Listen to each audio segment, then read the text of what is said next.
Greetings, friends and brethren. This is Dr. Bob Thiel for the Continuing Church of God. I want to talk about Revelation 17 today, but mainly I want to focus on the European Union and its possible identity amongst the 7 kings listed in Revelation 17, verse 10. Many have wondered if or how the European Union could fit in with biblical prophecies. Was it prophesied in the Old Testament? Does it have any relationship to the beast of the New Testament? What's the Bible teach? And are there some things we could speculate about the EU? Well, first, I'd like to go with some history, relatively not too long ago history, starting back in 1944. During World War II, exiled representatives of 3 small European countries, the Netherlands, Belgium, and Luxembourg, they agreed to a customs union that was called Benelux. It was ratified in 1947 and 1948. It became the Benelux Economic Union. And while that actually still exists, it basically became a blueprint for future European integration. And what happened was, starting in 1958, we had something called the European Economic Community, which was commonly called the Common Market.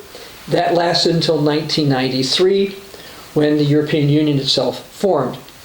Now, when Europe was still recovering from being devastated by World War II, after attending a conference related to the start of the United Nations, in the December 1948 issue of the Plain Truth magazine, the late Pastor General at that time was called the Radio Church of God, predicted something about a coming United States of Europe. So here's some of what he wrote. It was a sermon that shot forth that spark, impregnating the minds of the world leaders in the audience.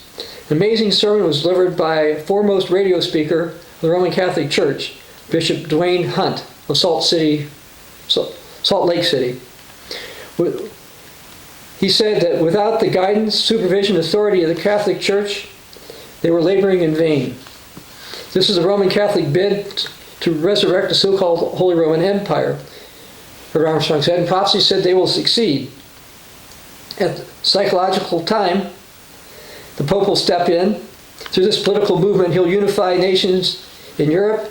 It'll be a United States of Europe, but that probably will not become its official name. Well, at this time, of course, Europe does not call itself the United States of Europe, but several people have actually proposed it or called it that from time to time. Now, as far as religious overtones, Europe's flag actually has them.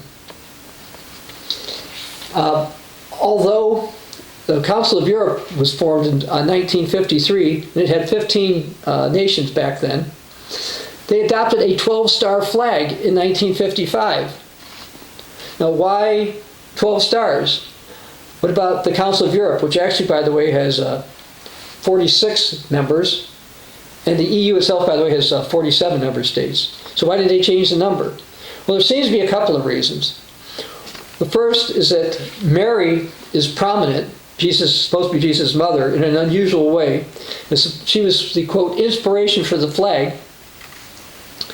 And they said because there's a passage in Revelation 12 about Virgin Mary wearing a crown of 12 stars, that's why they put that in. Now, we don't believe that was a reference to Mary, and by the way, a lot of earlier Catholic scholars didn't either, but we'll skip that, but they're claiming that this is why they went with the 12. Now, the Vatican News, by the way, concurs that the European flag has Marian symbols. And here's what it wrote, or published. The symbol of Europe was conceived by a Catholic, and tomorrow, the first time, the statue of Our Lady of Fatima will be carried past the EU Parliament building. This is back in 2012 they said this. And they say the arrival of the statue of Our Lady of Fatima in Strasbourg is a unique event. Few people know that the symbol of unified Europe has exquisitely Marian origins, as the European Union's official flag proves with its 12 stars and the Virgin Mary's blue and white colors. Said the designer, Artsine Heights, did not reveal the symbol's biblical origin, as they call it, although he didn't do it later on. And he claimed at the time the number 12 was meant to symbolize ancient wisdom or completeness. And so they decided to go with the 12 flag. But again, the Vatican News concludes with, so the European flag has a powerful Christian Marian significance. Tomorrow, Mary will take back the EU. Okay, so that's what the Vatican is saying. Now, by the way, it might be interesting to note that the statue that they call the Lady of Fatima doesn't actually look like the three kids who claimed to see the apparition back in 1917 described it. Basically, the thing had a short skirt, which was not something that ladies in Portugal would have been wearing back in 1917.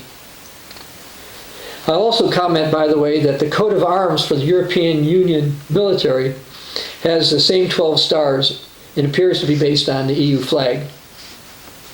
Now, another reason for 12 stars could possibly be indirectly related to a private Roman Catholic prophecy about 10 kings at the end. There's Saint Francis of Paula, who was born in Italy in the 15th century, said, "By the grace of God Almighty, the great monarch will annihilate heretics and unbelievers. He'll have a great army, and angels will fight at his side. He'll be like the sun among the stars. His influence will spread over the whole world. All in all, there'll be on the earth 12 kings, one emperor, one pope, and a few princes." Now, of course, this suggests that the Roman Catholics believe that the so-called Great Monarch is going to be on their side. But this person actually has a lot in common with the Beast of Revelation.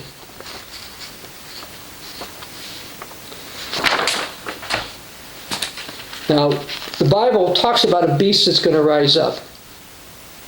It also talks about 10 kings in Revelation chapter 17, verse 12, which we'll talk about that later. And I want to talk about, the Bible talks about a particular beast.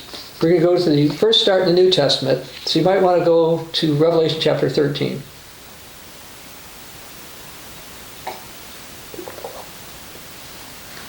Revelation 13. I'm going to be reading from the New King James Version. I'm going to start in verse 1.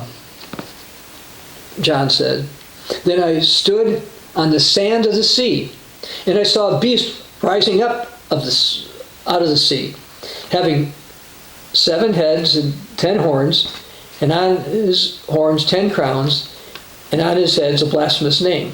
Now the beast which I saw was like a leopard. Its feet were like the feet of a bear, and his mouth like the mouth of a lion. The dragon gave him his power, his throne, and his great authority. And I saw one of his heads as if it had been mortally wounded, and his deadly wound was healed. And all the world marveled and followed the beast. So they worshipped the dragon, who gave authority to the beast, and they worshipped the beast, saying, 'Who's like the beast? Who's able to make war with him?'" So that's a prophecy about a beast that rises up from a sea in the New Testament. Now let's go to the Old Testament. Daniel chapter 7.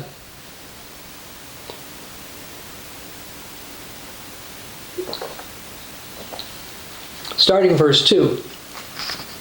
We read, "Daniel spoke, saying, I saw in my vision by night, behold, the 4 winds of heaven were stirring up the great sea.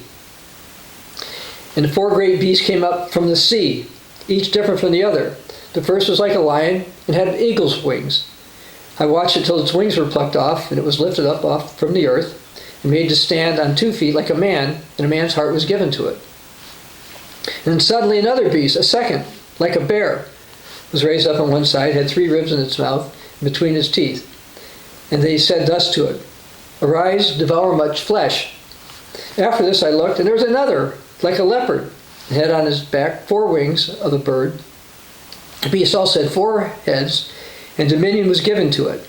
After this I saw in a night vision, and behold, a 4th beast, dreadful and terrible, exceedingly strong. It had huge iron teeth. It was devouring, breaking into pieces, trampling the residues with its feet. It was different from all the beasts that were before it, and it had 10 horns. Now, Daniel talked about the great sea. Well, the Great Sea that bordered the ancient lands of Israel, according to Numbers 34:6, Joshua 1:4, Joshua 9:1, Joshua 23:4, and Ezekiel 47, verses 13 to 16, is the Mediterranean Sea.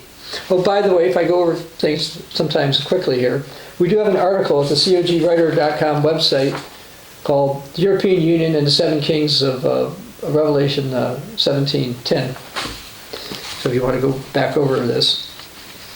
Anyway, so it's the Mediterranean Sea that Daniel's referring to. Now, despite some claims by various ones, particularly in the Protestant world, that the beast is, in Revelation 13, is empowered by, like Russia, it's not. Russia does not border the Mediterranean Sea, but Europe does.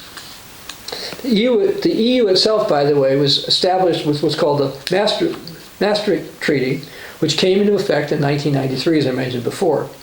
And it was incorporated as an international legal judicial person upon the entry of force of the Treaty of Lisbon in late 2009, which basically became official no later than 2010.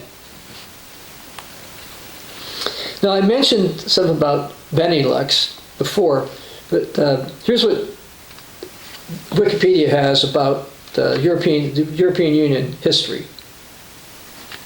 Its beginnings can be traced to 6 states: Belgium, France, Italy, Luxembourg, Netherlands, and West Germany, at the start of the modern European integration in 1948.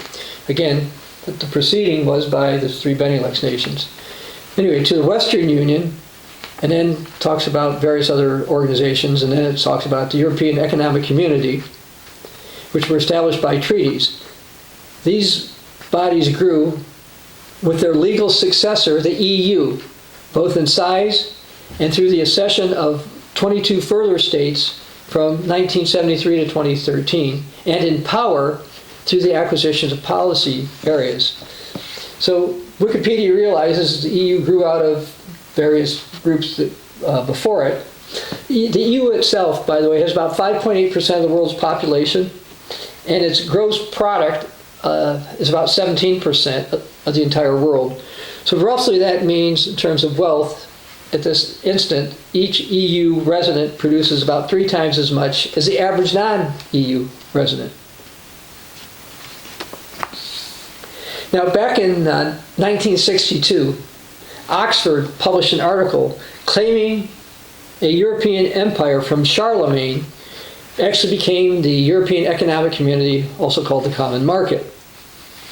Now, before the European Union was formed, in his book, The Mystery of the Ages, from 1985, Herbert Armstrong wrote, "And in the days of these kings," it's here speaking the 10 toes, part of the iron, part brittle clay, this by connecting to prophecy in Daniel 7, which I read, and Revelation 13, which I read, and Revelation 17, which I'll get to more, is referring to the new United States of Europe that's now forming out of the European common market before your very eyes. Revelation 17:12 makes plain that the detail that it should be a union of 10 kings or kingdoms. That, Revelation 17:8, shall resurrect the old Roman Empire. So mark carefully the time element. In the days of these kings, in the days of these then nations or groups of nations that shall be in our time, resurrect briefly the Roman Empire. Then he commented, the members of the European Common Market are probably not the same as the 10 that will resurrect the Holy Roman Empire. And he's correct about that. Now, in the old Ambassador College Bible Correspondence course, dating back to like the 1960s, it says, these 10 nations or groups of nations comprising the modern revived beast are to fight Christ that is coming. This shows that the time for the fulfillment of this prophecy. Remember that there must be 10 nations or groups of nations to compose the final resurrection of the modern Holy Roman Empire.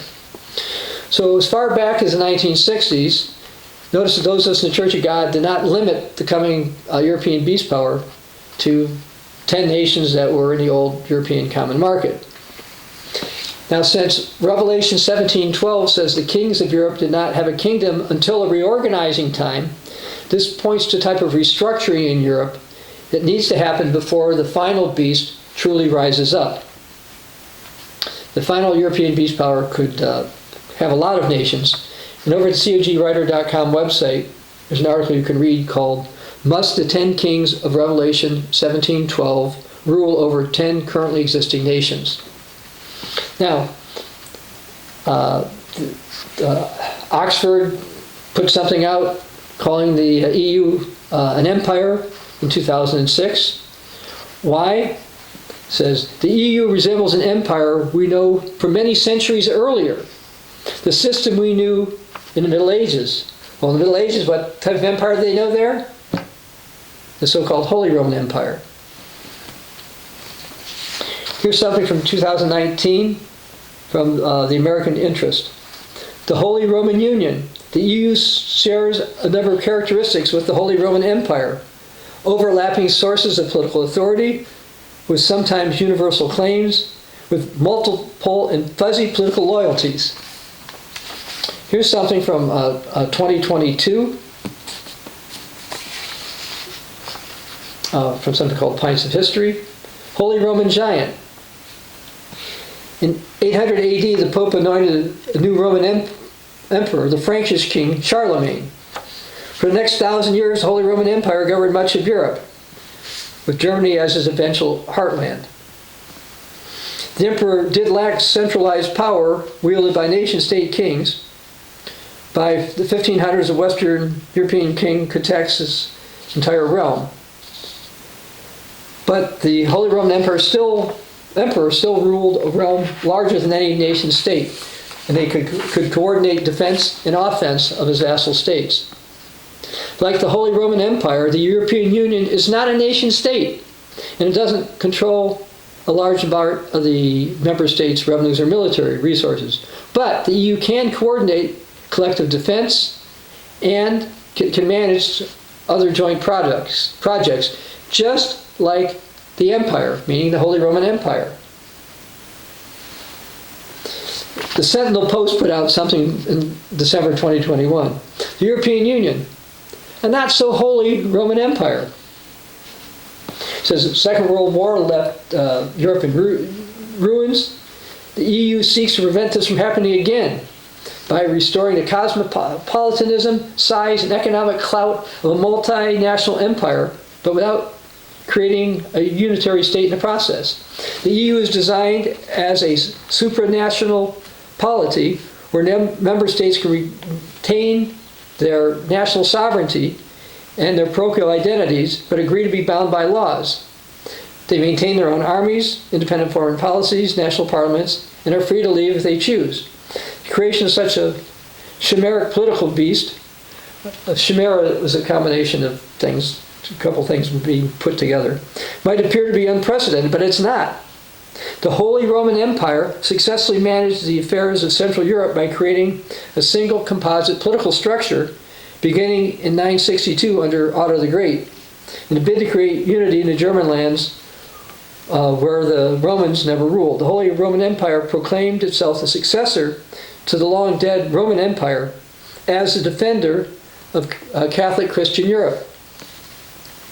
That Holy Roman Empire survived 900 years that it did suggests it was onto something. And the EU can be viewed as a secular reincarnation of it, minus only the emperor's crown and Christian faith as symbols of its unity. But it does have this flag, Marian flag, which is one of its symbols. Now, last year I bought a book called The Habsburg Way, written by Edward Habsburg, and he is or was the nation of Hungary's ambassador to the Vatican.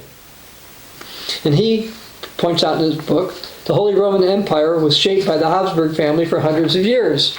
Holy Roman Empire, by the Middle Ages, this state as structured, governed most of the Roman Empire's former territory, including Germany, Netherlands, Austria, Slovenia, Czech Republic, the territory of today's Poland and northern Italy. the idea of centralized government in Habsburg lands began to advance under Maria Theresa. In some ways, centralization was inspired by the Masonic, meaning Freemasons, idea that reason could determine the best policy. In the end, the idea of an empire, the German Reich, has shaped Europe for nearly 600 years with greater and lesser successes. But one historical curiosity above the Holy Roman Empire is that, according to legal scholars, it was never officially legally ended, even after 1806 when the Holy Roman Empire ended. So very technically speaking, the empire continues even to this very day. Perhaps one day in the future, it will once again be Sol, S-O-U-L, a united Europe. Then he mentions about Dr. Otto von Habsburg. Since 1952, at least, he fought for united Europe. And he took various positions. He ended up in the European Parliament in 1979. And he insisted that symbolic seats in the Parliament be left empty for future countries who were still behind the Iron Curtain. And those countries have had, many of those have entered the EU since then. Anyway, Edward Habsburg also writes in this book, "We Habsburgs still live by traditional family values and live by them. Are we waiting for a monarchy to return? No. Or are we?" he says. And others, by the way, have interpreted this to mean he's looking for the Habsburgs to go back and rule again. So according to him, on paper, the Holy Roman Empire supposedly still exists. Now the reality is, with the exception of Switzerland, which has many EU ties but is officially not in it, the territory of the Holy Roman Empire that it once controlled pretty much all part of the European Union. Now, back in the book of Daniel, the Bible prophesied that a little horn would develop into what would be some type of European entity. This prophecy looks like it started to be fulfilled in the 20th century and to have its final fulfillment here in the 21st. Remember, what's now the European Union began as a small organization involving 3 little countries from the northern and western parts of Europe, Netherlands, Luxembourg, and Belgium, the Benelux nations. They helped form the European Economic Community, and that ended up becoming the EU. Now, if you go to Daniel chapter 8,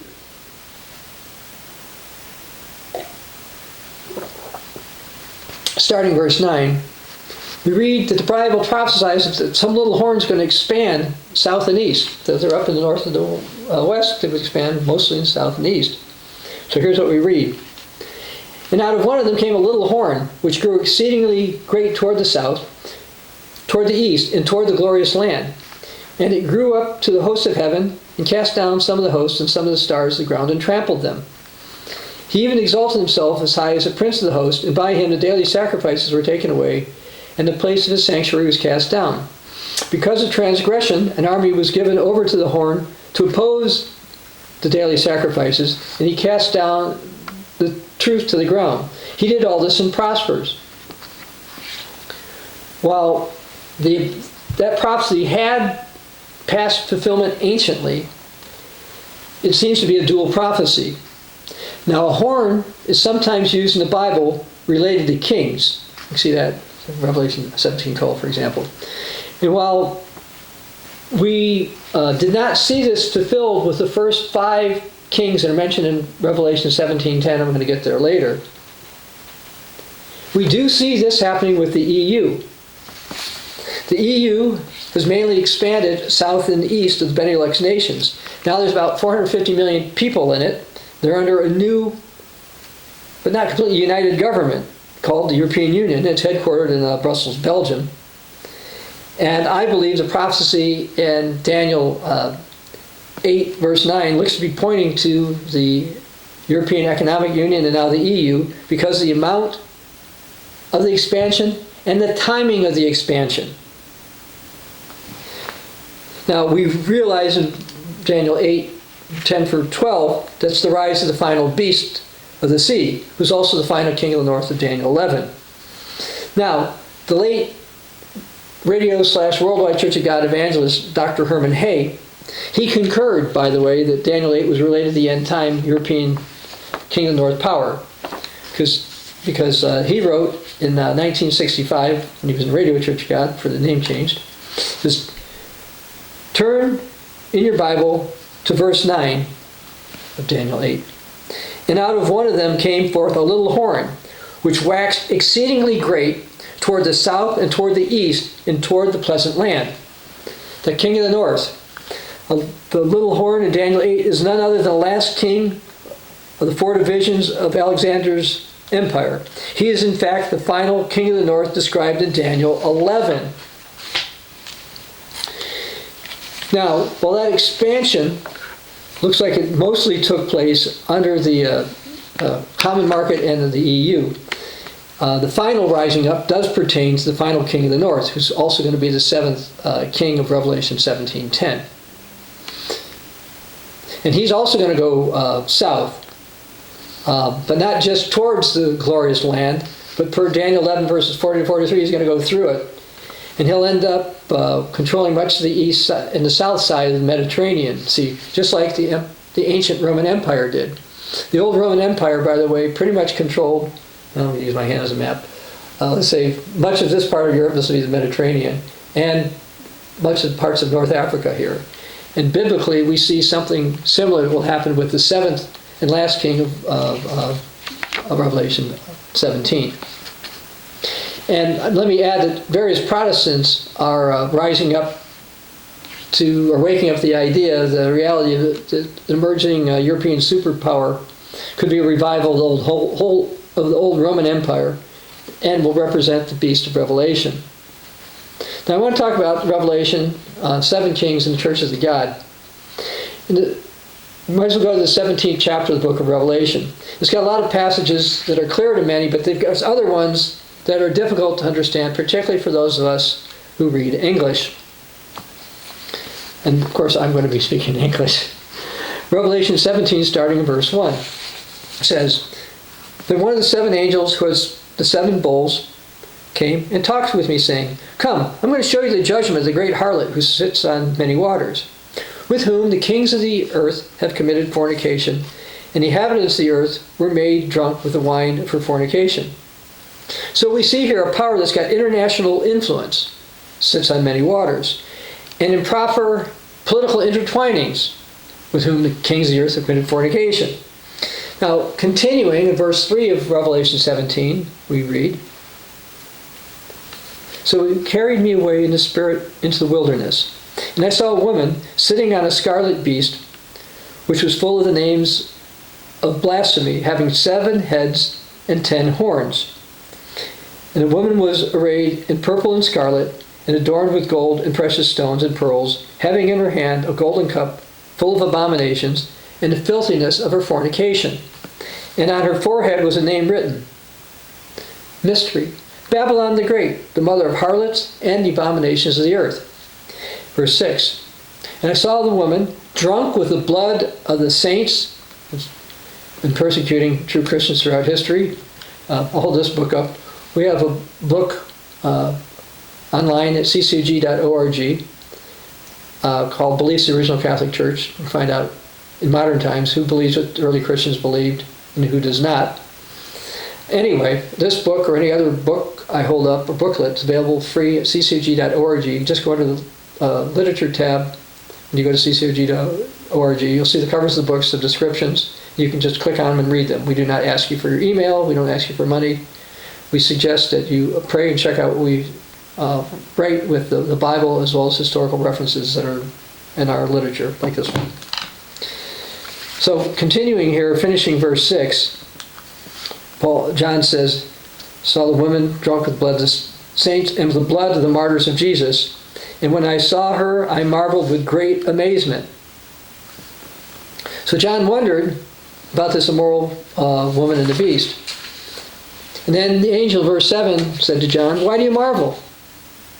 I'll tell you the mystery of the beast and of the woman and the beast that carries her, which has 7 heads and 10 horns. Now the 10 horns are discussed in verses 12 and 13. Now, as far as the 7 heads go, one of them looks to be difficult to understand. Verse 8, John continues with, "The beast that you saw was and is not, and will ascend out of the bottomless pit and go to perdition. And those who dwell on the earth will marvel, whose names aren't written in the book of life from the foundation of the world, when they see the beast that was and is not, yet is." Now, in a 2021 telecast titled "The Beast That Was and Is Not and Yet Is," PCG's Gerald Fleury claimed that Mussolini is the 6th king and he's the beast that was and is not. And he also claimed the one who will ascend out of the bottomless pit and go to perdition is the 7th king. But that doesn't seem to flow with the original Greek, because there's a conjunction that suggests that it's the same king. Now, the Living Church of God teaches that Napoleon is the 5th king, and that the Hitler-Mussolini Axis power of World War II were the 6th king. And they say that the entity Scripture refers to as, quote, "one is," even though the Mussolini died in 1945. So they're saying that one is. Living, like many groups, basically has gone along with what the old Worldwide Church of God talked about with the 6 kings. Sometimes they have minor adjustments, but pretty much all go in that direction. The United Church of God, by the way, also teaches that Napoleon was the 5th and Mussolini was the 6th. Cagua, which split off of United, is similar. They've got Imperial Restoration as the 1st king, 554, then 2nd king, 774, Otto the Great, 962, Habsburg Dynasty. Then they have Napoleon as the 5th. Then they have Garibaldi and Mussolini as the 6th, which make the period longer. Okay. Now, so that's a little bit from what some other groups teach. Now, we know that the Bible's going to marvel at the warring ability of the 7th beast. I read that in Revelation 13:3. Now, how or when the world is going to marvel, which also could be translated as wonder or admire, about the beast that was and is not, yet is, that's not specified, but somehow it's going to happen. Maybe when Europe has risen up more economically in comparison to the United States. Well, anyway, related to the 7th king, there's general agreement in the churches of God, the Greco-Roman Catholics, and the Protestants, most of the Protestants, that the 7th king is the beast of the sea of Revelation 13. Now, regarding verse 8, I want to read something from a Roman Catholic priest and Greek scholar. And by the way, if you're a Roman Catholic, this has an imprimatur on it, so it's approved by a bishop.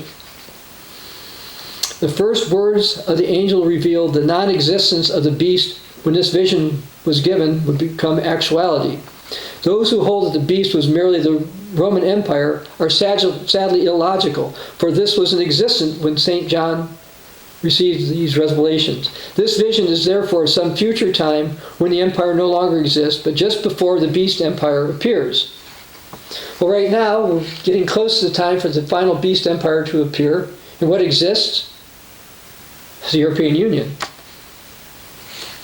Now, as far as some historical Church of God views, I went back and found something from Andrew Duggar, who was an old Church of God Seventh-day leader in the 20th century.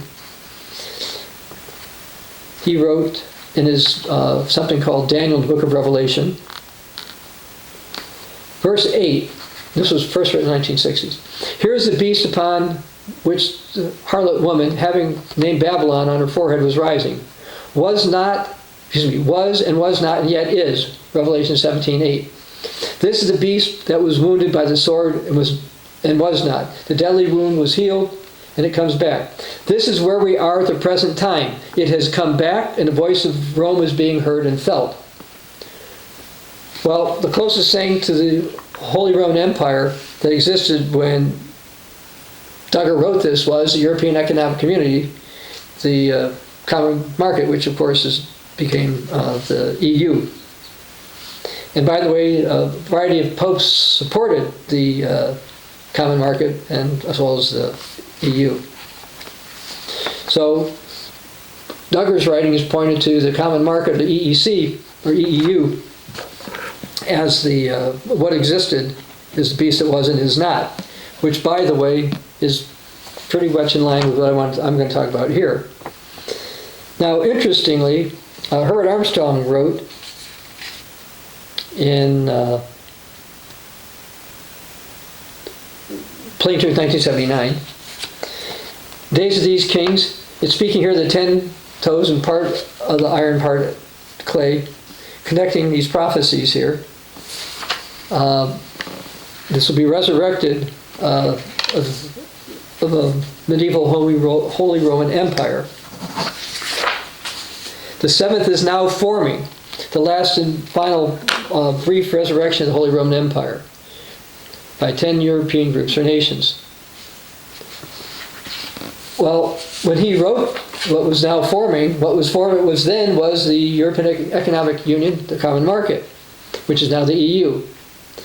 Now, of course, it's not currently composed of 10 nations or groups of nations, and there will be a reorganization, and we'll get to that later, but that hasn't happened yet. The EU now is, and yet since it doesn't have an emperor or a dictator running it, it also is not. When I asked him about the possibility that the European Union is the one that was or is not, was not, CBCG's Fred Coulter told me that the one that is could be the European Union. And he said, basically saying the one that is should be seen as a contemporary event and not something the Apostle John would have known at his time. Now, in Fred's view, it'll be cleared up as we get closer. Now, getting back to Revelation 17, verse 9, John continued with, here's the mind that has wisdom. The 7 heads are 7 mountains on which the woman sits.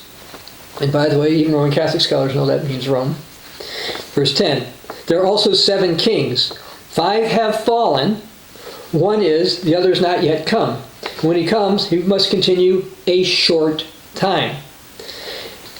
The beast that was and is not is himself also the 8th and is of the 7th and going to perdition. Now note that the 7th beast of Revelation 17:10 only continues for a short time. And that is 42 months according to Revelation 13 verse 5. But the 6th king then should be assumed to have been around longer than that. And the EU's been around for over 3 decades and over 6 if you point to the Common Market when it started. And back to 48 if you include Benelux.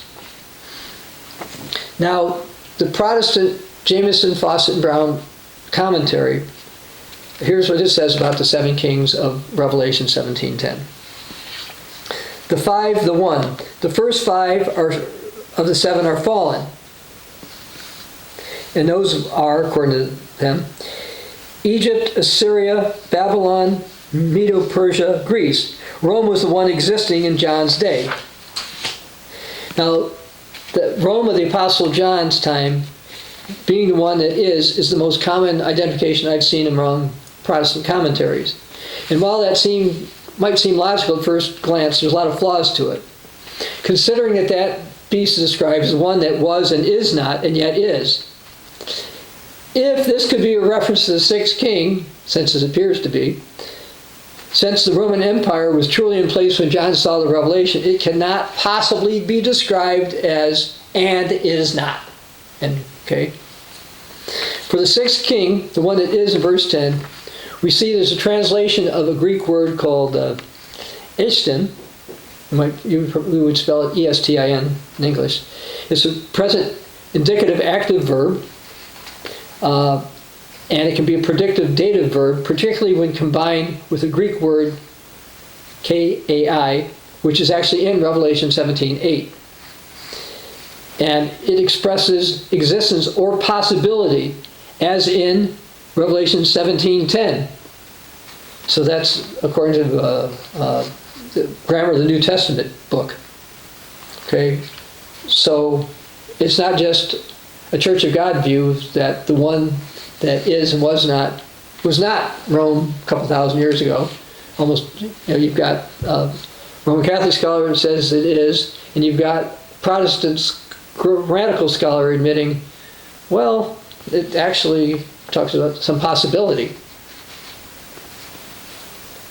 Now, getting back to the Jameson Protestant Brown commentary, it also says the time when it is said it is not, Revelation 17:11, is the time which it's wounded to death. But that deadly wound did not happen to the Roman Empire by or during the Apostle John's time. The Roman Empire, ancient one, lasted hundreds of years afterwards. Also, since the Bible says the sixth king could be part of the eighth, the old Roman Empire would not seem to be eligible because it doesn't exist now. Although maybe you could argue the seven kings have some relationship to it. Now, as far as being is not, and here's something that Wikipedia says. The European Union has often been described as a sui generis political entity without precedent or comparison, combining the characteristics of both a federation and a confederation. Well, the EU is not a kingdom, yet it's a type of empire. And it's actually attempted to emulate the old Roman Empire, Holy Roman Empire. Related to Revelation 17 and what's called the Holy Roman Empire, Herbert W. Armstrong, on a radio broadcast, said, now here's pictured the beast or the animal described in the 17th chapter of Revelation through the Middle Ages. It was called the Holy Roman Empire, began in 554 under Justinian. These heads have heads of animals, they're governments. Now this government that began the Holy Roman Empire under Justinian, second one represented by the 17th chapter was wild animal Charlemagne, who began in 800. He's the head of the French state. He was followed by a German dynasty of Otto the Great, 955. The fourth head of state was the Habsburg Dynasty of Charles the Great. Then he claims the fifth head of state was Napoleon. And so these five heads were symbolized by the first five heads of the beast. And John wrote in verse 8 in the 17th chapter, the beast says, what you saw was not. Now by the time you have to figure out the time he's writing this, Herbert Armstrong says, this is from 1934 to 37, when the beast was and is not shall attend on the bottomless pit. Then he's talking about the ninth verse, the tide of wisdom. It says 7 heads or 7 mountains the woman sits, which is religious organization. These are the 7 kings have heads of state, which I said. 5 are fallen. I gave you the 5 beginning with Justinian and ending with Napoleon. And one is, and now that one is. How do I know the date of this thing? This is the one's the time of his vision was Mussolini. He conquered Ethiopia at the time, and he said that the Holy Roman Empire was reestablished. But notice that there's one, and the other's yet to come. The one yet to come is in our time. You're seeing this beginning in Europe right now. It continues, and he comes will be there for a short space. The one that was at the time of this vision was Mussolini. Okay? And that's what Herbert Armstrong is claiming, or claimed. I don't think so. I think it's too far in the past. Now, let me also add that since Napoleon basically ended the Habsburg Holy Roman Empire in 1806, and the fact that Napoleon's reign didn't last very long, I think it's wiser that Napoleon is not considered to be one of the 5. I think the Habsburg Dynasty was actually the 5th, not the 4th, with something called the Hohenstaufen Dynasty, which began in the 12th century as the 4th. As far as deferring, I will defer to Herbert Armstrong's dates for a moment, which may or not be precise. And he stated that the Holy Roman Empire began in 554 under Justinian. He was a king who became an emperor. And this looks to have been gone until around 797. Then Herbert Armstrong pointed to Charlemagne, who started around at 800. And he was he was coronated in 768, but they didn't consider him the emperor then until 800, the Holy Roman Empire. And by one measure, his empire lasted about 905. Then he listed Otto the Great, started in 955, after he defeated the Hungarian invasions in the West, and he was actually made emperor in 962. And by one measure, his empire lasted until 1137. Then I mentioned the Hohenstaufen Dynasty of Frederick Barbarossa. Looks like it could have began in 1155, or maybe by his uncle Conrad III in 1138. Towards the dissolution of the Hohenstaufen Dynasty in 1268, there was what they called an interregnum period until the rise of the Habsburgs. Now the Habsburgs' rise started as early as 1273, but they didn't become really dominant until 1519 under Charles the Great. I mentioned before that the Habsburg Dynasty was defeated in 1806 by Napoleon. Yet, by the way, various ones of its descendants still live, but none are called Holy Roman Emperors. Now, the son of the last Austrian emperor, Charles I, was Otto von Habsburg, who I mentioned earlier. And he was pressured, by the way, to renounce the right to that title and some other titles.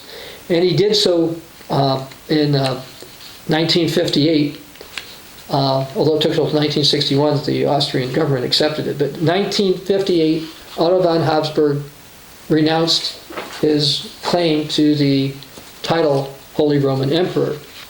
Now, I find that interesting because the Treaty of Rome, which established the European Economic Union, which is the forerunner to the European Union, that also came in force in 1958, until it was replaced by the EU in 1993.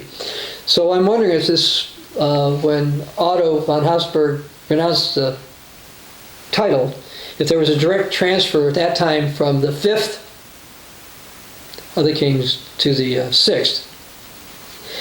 And the EU was established along with its citizenship in 1993.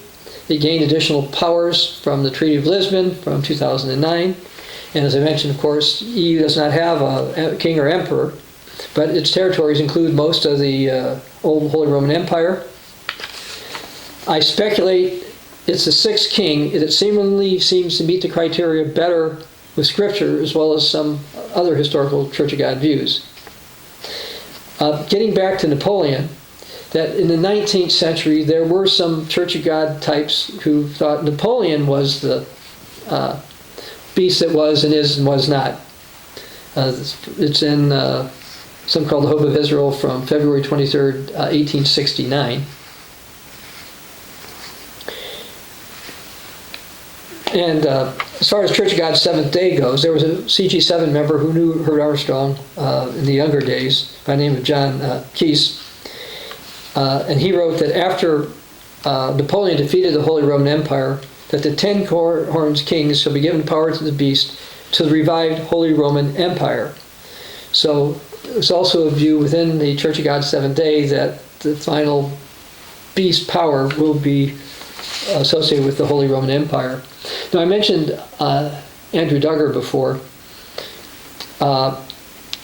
He wrote the following: the Holy Roman Empire was broken up and the Pope was made prisoner in the year 1798 under the work of Napoleon, which again is one of the reasons why I don't see Napoleon as one of the kings in this, because he did defeat the Holy Roman Empire, whereas the last king, I believe, will exalt the final pope, which I think will be an antipope.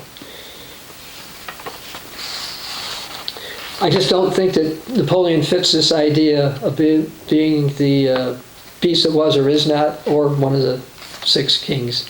Now, getting back to Herbert Armstrong, in a sermon he made a comment. It's going to sound like I've totally gone off the rails. Not off the rails, but I changed topics. It says, it's been seeming more and more to me as the years go by that the Bible was written primarily for the Philadelphia era. And that's probably why he felt that Mussolini was the king that is, and because that was something he's able to see. Now the idea, and you can go to 1 Corinthians 10 verse 11, that things in Scripture were written for those of us for our age is consistent with the following. 1 Corinthians 10:11. Now all these things happen to them as examples, and they were written for our admonition, upon whom the ends of the ages have come. Well, Herbert Armstrong thought the end of the ages were going to come in the 20th century, but they did not. But instead it's going to be the 21st century. So if these things are written for those of us for the end of the ages, the power that now is, it could be the sixth king, would be the European Union. You know, Mussolini's reign was gone by 1943, and maybe some people point to 1945, but that was too long ago and too short to meet the biblical criteria. Plus, during that time, it was Adolf Hitler who was really in charge and not Mussolini. Anyway, during our time, the Philadelphia remnant, the only entity that now is, to use a biblical term, over much of Europe is the EU. Now, I want to go over, let's go to 2 Thessalonians chapter 2. I'm going to just read verse 3 there. Consider this related to the seventh king. Let no one deceive you by any means, for that day will not come unless the falling away comes first, and the man of sin is revealed, the son of perdition. Now I want to go to Revelation 19, verse 20. We read about the beast that's captured. This is the seventh king.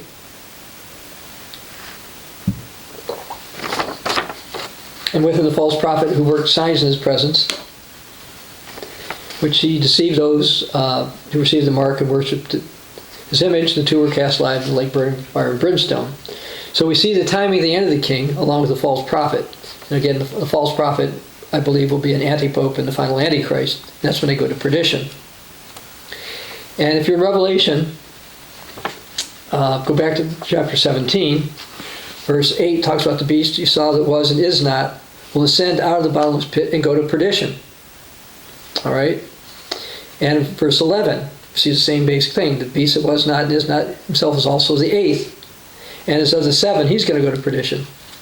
Well, I believe it's too long from the time of Benito Mussolini to say he's going to perdition when the beast and the false prophet do. And that's also a concern I have about the idea that the ancient Roman Empire was the sixth king. The old Roman Empire of the West reportedly fell in 476, and that was too long ago for it to be the sixth. And what about being the eighth? Now the eighth, this could be the European Union combined with the armies of the world that are going to go to perdition the same time the beast and the Antichrist do. Because that is a way that the sixth could also be the eighth, and that seems to fit. Now there's another idea about the eighth. This comes from same Roman Catholic scholar I quoted before. So this verse is complicated in English. In Greek he thinks it's clear. The same as also the eighth refers to the person of Antichrist. The English translation is misleading because he says that one of them is talking about the empire and one is talking about a particular leader. Now, if the eighth one is the one that it was and is not, and if that can refer to a Pontifex Maximus, that wasn't separated from the ancient Roman Empire, by the way. The Roman Empire was a Pontifex Maximus until the late 4th century. And I think the Antichrist will again be like an antipope, and there's a sense, I suppose you could call him the eighth, but I think he's more of an aide to the seventh.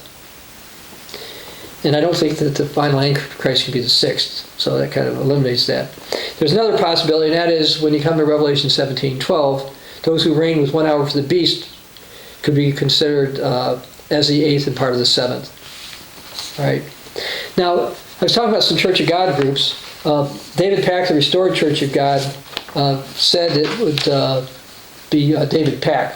David Pack said it would be Vladimir Putin. And he says, what alternative is there? I know it's him. Everything lines up. So that's what he said in 2023. Then he later said he didn't know. In December 2023, first was in June, said if it's not Putin, then I wouldn't know who it is. Then in 2024, while I was working on this sermon, in this article, he said, it's impossible to know that the sixth king is anybody today. Remember making things plain. So before he said it has to be Putin, then he said it was not. So anyway, why the EU or its change? Because the EU is not like the other resurrections. So it's not, well, it also still is. And plus, the EU and the beast can be destroyed at the same time. And as far as being associated with the eighth, that might include what's left with Europe and the other kings of the earth when they fight Jesus when he returns. Let's go to Revelation chapter 19. I read part of this, but I want to read it again, some parts again. It's starting in verse 11, but I didn't read. Now I saw heaven opened, and behold, a white horse, and he who sat on it was called Faithful and True. His name is called the Word of God, verse 13. And I saw the beast, verse 19, and the kings of the earth and their armies gathered together to make war with him who sat on the horse against his army. Now it says the kings of the earth. There will be 10 kings in Revelation 17:12 who will give their power to the beast. So the kings of the earth will not only include European ones, but also will include European ones, which is why I think those of the sixth can also be of the eighth.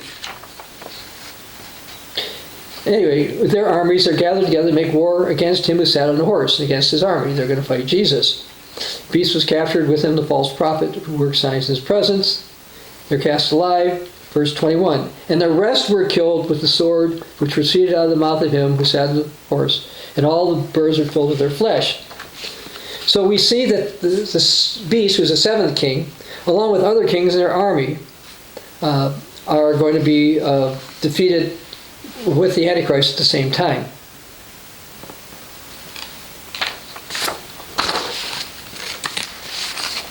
I mentioned before that the Vatican is pushing the EU.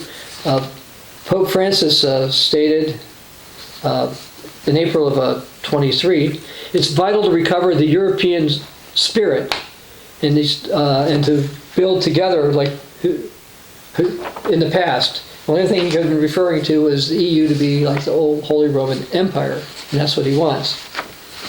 Now, I've alluded to Revelation 17, 12, 13 a few times, so let's go there, because reorganization is going to come to Europe. This has not happened yet. Verse 12.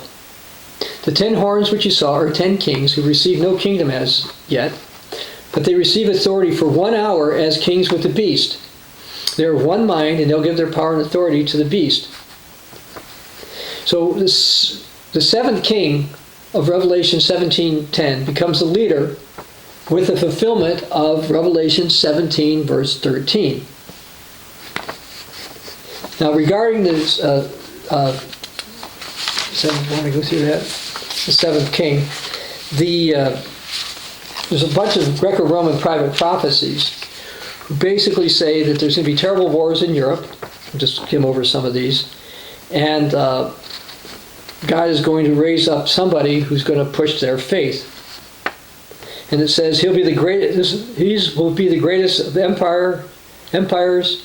He's going to go to Jerusalem. He's going to die on the Mount of Olives. And I'm looking at various Roman Catholic private prophecies. I don't know how many I want to read here. It says there's going to be a Muslim invasion, but the Muslims are going to be killed, and they're going to know tribulation.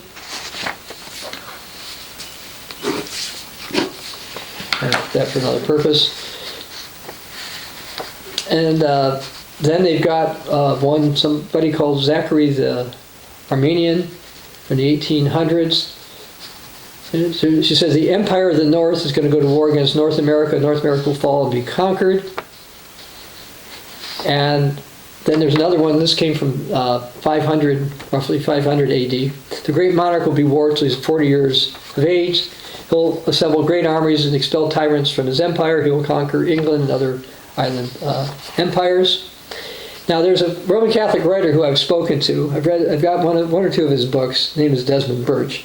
And he says the following: several private prophecies of canonized Roman Catholic, Greco-Roman saints specifically state that there will be a latter restoration of the Holy Roman Empire, and there will be at least one last Holy Roman Emperor. The authenticity of the authorship of such prophecies of canonized saints, at least over the last 800 years, is scholastically unquestionable. So they're saying there's no doubt that Roman Catholic prophecies say there's going to be the Holy Roman Empire rises up at the time of the end. And we agree that that's going to happen, but it's not going to go the way that they want. Now what's interesting, there's a Eastern Orthodox or Greek Orthodox private prophecy. So the name of this king is concealed among the nations. His name is similar to the last day. It's written from the 18th letter when he receives his empire. His name will be Anastasius. And the writer of this, who I have not spoken to, but I have emailed, Dr. Zizma Otto, said the Greek name Anastasius translate as one who's connected with the resurrection. I believe that we will have a prophetic mention on the Great Monarch. Now we know the Bible talks about, in Revelation 13:3, one of his heads was mortally wounded, and his deadly wound was healed, and the world marveled. Now the king that's going to lead will appear to be what many will consider the resurrected Holy Roman Empire. Now he himself might have also had his career resurrected. Giving him a name that signifies resurrection should be a warning to all who understand the Bible. Okay? So the empire will be resurrected. And again, this person, according to prophecies in Daniel chapter 11, is one who's fallen out of favor for a time. So his political career looks to have been resurrected. See, I've gone over some of these before, but there's a lot of Greco-Roman private prophecies that look forward to somebody called the Great Monarch, that they believe will restore Roman Catholicism around the world. And a lot of these private prophecies tie in with prophecies that warn about the coming of the seventh and last king. For example, just to summarize some of their prophecies, it says the Great Monarch will have Franco-German ancestry, which we believe is consistent with Isaiah chapter 10, verses 5 to 12. He'll be considered like a powerful beast with a head like a lion and possibly come from the sea. He'll be written off or laughed at prior to his rise, which is consistent with what it says in Daniel 11:21. It's another reason why this person will be resurrected. He's supposed to rise in the 21st century, according to some of their prophecies, which we think are probably right. According to the Greco-Roman prophecy, he's going to be announced with signs and wonders. That you can read about somebody being announced with signs and lying wonders in 2 Thessalonians chapter 2, as well as Revelation 13, etc. He's supposed to be announced with frightful signs from the heavens. Jesus talked about some frightful signs coming to heaven in Luke 21. He's going to understand mysteriously hidden things and sinister schemes. But so will this beast, according to Daniel 8:23. He's going to rise unexpectedly, establish a new religious order. I mean, I've got actually 48 different things here, including the fact he will amass gold. And so if you do go to read the article at cogwriter.com, you can read all those. And most of them, by the way, pull this up, we have links to how these things tie in.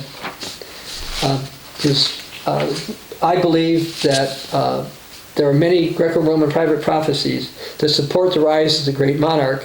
And those are part of Satan's plan to deceive and confuse people at the time of the end when the final king of the north rises up. And the Bible warns, the Apostle Paul in 2 Corinthians 2:11, we're not supposed to be ignorant of Satan's devices. So while we believe, the Bible says that this last resurrection is bad, this is the beast, this is the bad one, a lot of Greco-Roman private prophecy says, no, this will be a good one. Okay. Now, by the way, if you're Roman Catholic, don't get highly offended by that, because for a couple of reasons. One, no Roman Catholic is required to believe private prophecies. I know that. I've done a lot of research along that line. And second, I want to read something about from a Roman Catholic writer by the name of Paul Thigpen. It says, the tradition of the great king and holy pope first emerged in the Tiburtine Sibyl, a work that looks like it dates back to 380 to 400 AD. This is after the rise of Constantine, so this is not an original Christian belief. Thigpen warns, looking for the great monarch then, who does not appear in Scripture, might lead to overlooking the Antichrist who does. It might even lead to a more disturbing thought, to mistaking the Antichrist for the great monarch. After all, lesser antichrists of the past, such as Hitler and Stalin, have seduced followers with visions of grandeur and glorious earthly kingdoms. Surely Antichrist in the last days will do the same.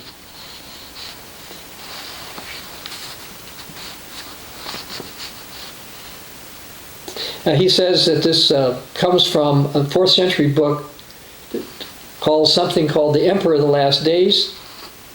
And these are among the Sibylline oracles. These are supposed to be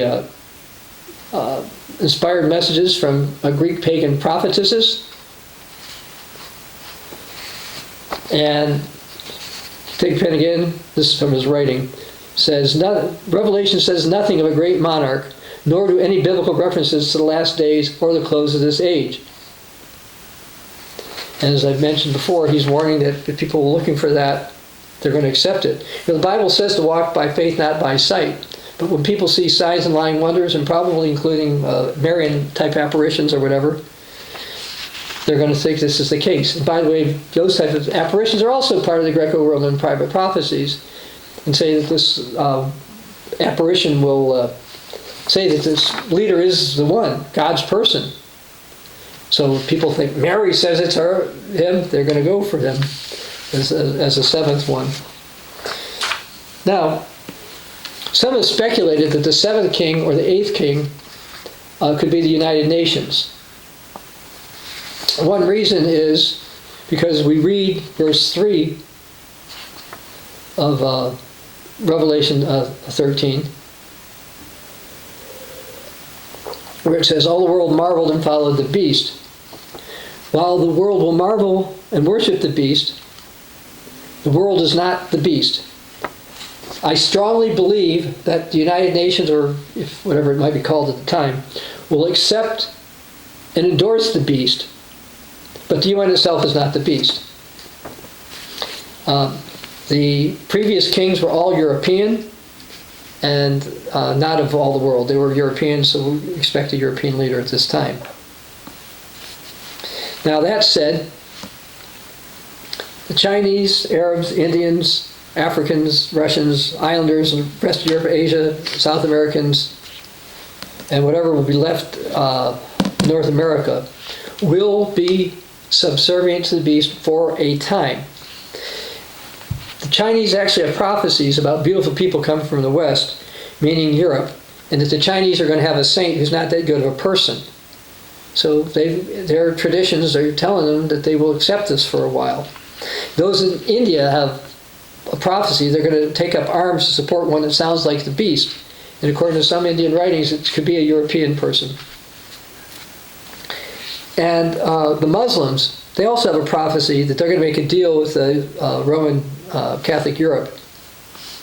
Yet the Bible shows that shortly after the beast conquers the United States and at least some of its British-descended allies, this would be Daniel chapter 11, verse 39, that many of the Muslim nations in North Africa and the Middle East are going to turn against the beast. So they're not going to be enamored by the beast for super long. The Bible also shows that afterwards there will be a Eurasian group that will fight against the beast. And we've got a book, by the way, I'll hold up, Lost Tribes and Prophecies, that describes in some detail what's going to happen in terms of various other end-time prophecies. Now, again, available at ccog.org. Now, the Bible is clear in Revelation 17, verse 10, that there's 7 kings, plus a related 8th one, and those were prophesied. The sixth is not Vladimir Putin. The sixth simply does not seem to be Benito Mussolini for several reasons, including the fact that Adolf Hitler was more in charge than he, and it was too long ago.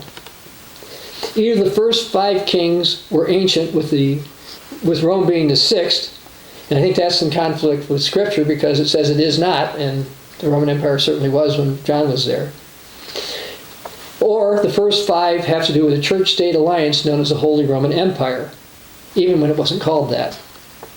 If they're related to the Holy Roman Empire, it would seem in the 21st century, the one which is would be the 6th king, which is also is not, and that could very well point to the European Union. Also, people of the 21st century would better relate to EU being the one that is, as opposed to Benito Mussolini of 80 years ago. I mean, how could we tell modern people, oh no, the one that is was Mussolini and he's been gone forever. Well, not forever, but after most people, he was gone before most people on the earth right now died and were born. I mean, I don't think in modern times it makes sense to teach Benito Mussolini. I had issues with the Mussolini thing before, but as we've gotten closer and closer, it's like, no, I don't think it's possible. Now, that being said, the European Union itself is not the 7th king. It's setting up for the 7th king, and the reorganization that we're going to see happening in Revelation 17, verses 12 to 13. Now, in the article that I referred to, and I'll give you the precise name of the article again. I have it here. The European Union and the 7 Kings of Revelation 17:10. There's a chart. The chart probably doesn't come so good on this here, so I'll just read some things that are in the chart to make this easy, I hope. It's titled Chart of Kings or Dynasties of the Revival of Rome as the Holy Roman Empire. First was Justinian restoration, and we've got that from 554 to around 797. Then Charlemagne's Frankish kingdom from 800 to about 905. Then Otto the Great, Holy Roman Empire of 955 to 1137. Then the Hohenstaufen Dynasty from 1138 to 1268. Then the Habsburg Dynasty. Now this chart's got a couple things here. It's the 5th one. From 1274 to 1806. But then it also says from the remnant until Otto von Habsburg formally gave up his title in 1958. So 1806 and 1958. Then the European Economic Union, which became the European Union, from 1958 to 1993, then from 1993 to present. And then the last one is the final King of the North Beast, number 7. He's sometime in the future, and he's only going to reign for 42 months. Now that 7th king is going to rise up soon. The fact that a religiously aligned leader who will be supported by the final Antichrist is prophesied to rise up. And where? In Europe. He will be the beast of the sea. That sea is the Mediterranean Sea. Europe. He'll be European. He'll be the 7th. The groundwork for his rise is being set by the EU, which is the little horn that's been growing. And whether or not it can be definitively considered as the 6th king, the European Union certainly now is, and it looks like it fits the prophecies of the book of Revelation. Which means that the end of this age is getting closer. So for more about biblical prophecies, including what will happen to Europe, again, we have our free book here, Lost Tribes and Prophecies, available at ccog.org. This is Dr. Bob Thiel for the Continuing Church of God.